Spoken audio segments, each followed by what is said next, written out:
శుక్రవారం 28 మార్చి 2025 వృశ్చిక రాశి వారి ఫలితాలు.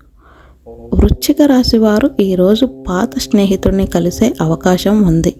దీంతో మీరు సంతోషంగా ఉంటారు. ఈరోజు మీరు ఎవరి దగ్గరైనా అప్పు తీసుకుంటే మీ తండ్రిని సంప్రదించిన తర్వాతే చేయండి. ఈరోజు మీ తల్లి నుండి తిట్లు ఎదుర్కోవాల్సి రావచ్చు. అయితే మీరు మౌనంగా ఉండటం మంచిది. మీ పిల్లల వివాహంలో ఏదైనా అడ్డంకి ఉంటే సీనియర్ సభ్యుని సహాయంతో మీరు దానిని తొలగించడంలో విజయం సాధిస్తారు. ఈ సాయంత్రం మీ కుటుంబ సభ్యులతో కలిసి కొన్ని శుభకార్యక్రమాల్లో పాల్గొనవచ్చు. ఈరోజు మీకు 94% వరకు అదృష్టం లభిస్తుంది. పరిహారం: ఈరోజు తులసి చెట్టుకు క్రమం తప్పకుండా నీరు సమర్పించాలి.